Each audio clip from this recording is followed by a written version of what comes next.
You may be wondering what tomatoes have to do with pine cones. They're just a juicy clue to our craft today. This gets even more interesting when you add chicken wire. So let's begin. We'll start unraveling some of this chicken wire. You may want to use some protective handwear and maybe some safety goggles. I found it a lot easier to unravel it and then try and flatten it out. It makes it a whole lot easier to handle. So what do tomatoes have to do with pine cones? Well, I'll tell you. We're using a tomato cage, and we're using it as the framework for our project. So you'll want to see how tall your tomato cage is and then cut off about 8 inches extra from the chicken wire. And be sure to use some really good wire snips. They'll make it a whole lot easier. Then just cut straight across. Now we'll take our tomato cage and we'll wrap that with the chicken wire. And just keep going around. Don't worry about it overlapping. And as you're going around, just press and bend all the way around the tomato cage. Then you can fold the wire underneath, but I got a little bit ahead of myself there, so you don't have to do this yet. When you get to the end of your wrapping, take the loose ends of wire and wrap them around the tomato cage and then tuck them inside. Then you can take some small zip ties and secure the chicken wire to the tomato frame. Remember to invite your friends and family to view this video. A good place to zip tie your bird wire to the frame is where it crosses over itself. This prevents it from slipping down later. Then when you get to the top, just cut off all the excess wire from the top. Once all the excess is off, start wrapping it around the end of it to make a nice cone shape. Work in your ends and put them on the inside. Just keep wrapping that excess wire around and around to form a nice tip.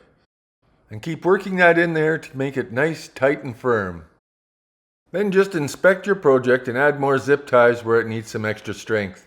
Then you'll need to get yourself a heavy Ziploc bag or a heavy plastic bag of some sort. Poke 4 holes in each corner.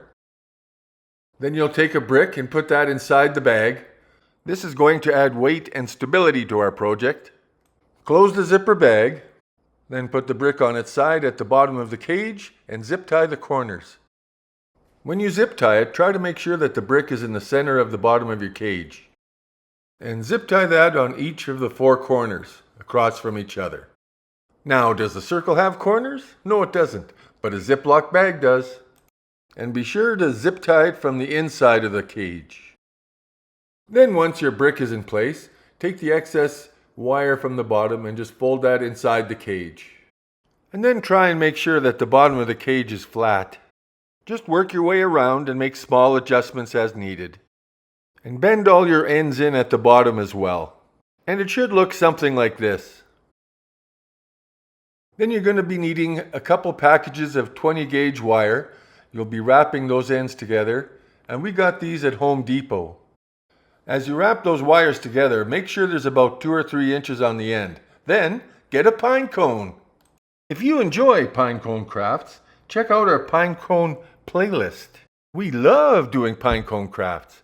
They're so versatile. And we have a wide variety of pine cone crafts. We took a little trip to the Rocky Mountains to collect some pine cones so that we would have lots for plenty of projects. So now I'm going to be making a line of pine cones. For the first one, we'll attach it as we had and you cross over on the other side. Then you separate it. Once again, you'll wrap around the pine cone, crisscross on the other end, and pull it tight.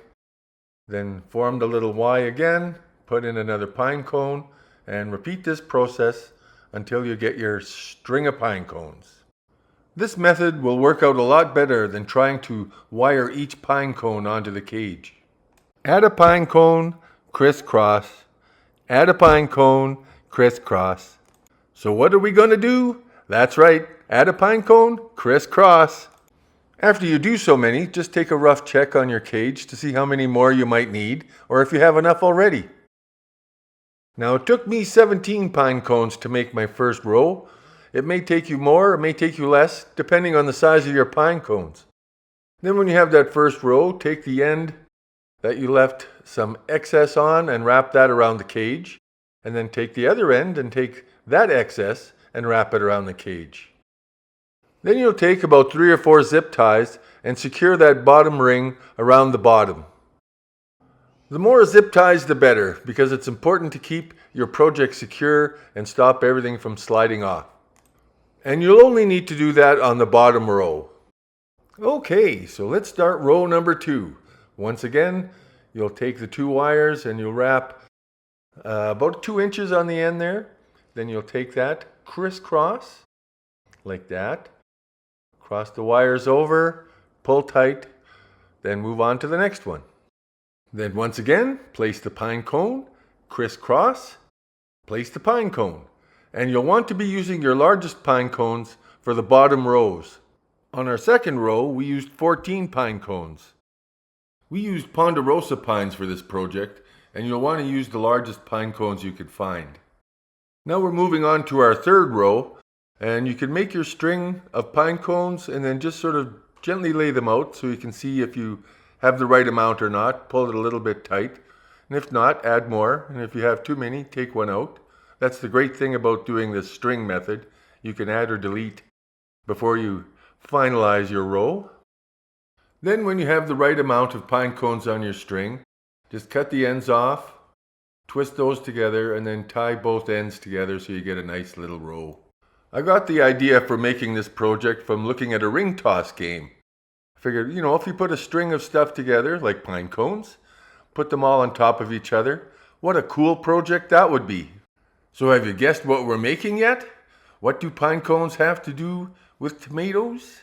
Well, we're going to be making a tree, a Christmas tree out of pine cones. This project has such a variety of applications. You can use it as indoor decor or outdoor decor.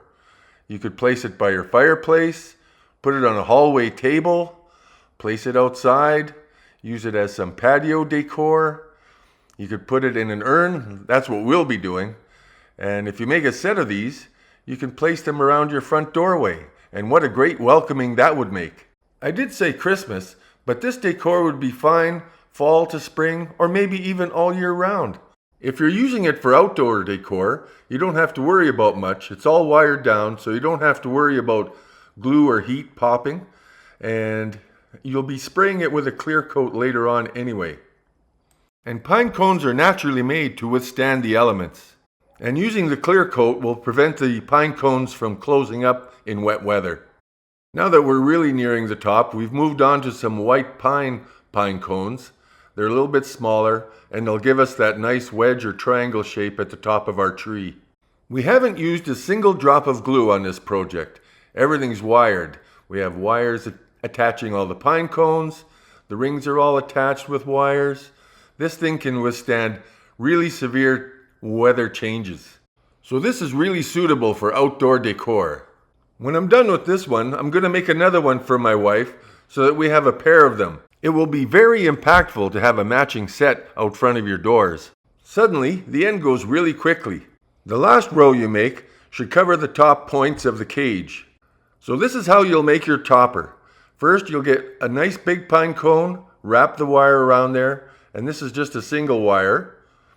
Snip off any excess, but leave some on the sides. Then you'll take that excess wire that's hanging off the sides and wire that to the top ring that you've made. And wire it on both sides. Just give that a try, see how it all fits. When you're happy with how it fits, just wire the last little piece to the cage. Now I'm going to decorate the tree with some solar-powered fairy lights, and they have a copper string that hides nice into the pine cones. And you may be asking yourself, well, what good is solar power if it's an indoor decoration? Well, you just put that solar pack by a window.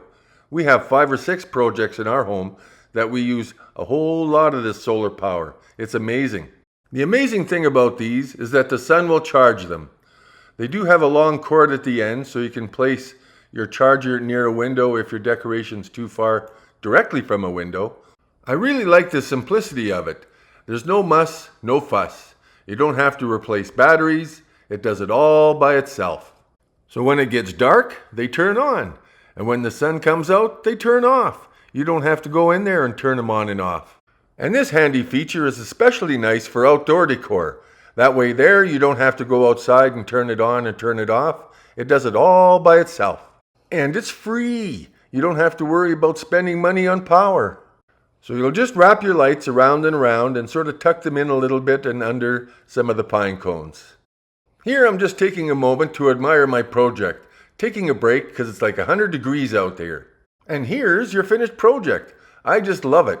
What do you think? And this project looks great, day or night. Thanks for crafting with me today, and I sure hope you try to make this. It's such a beautiful project.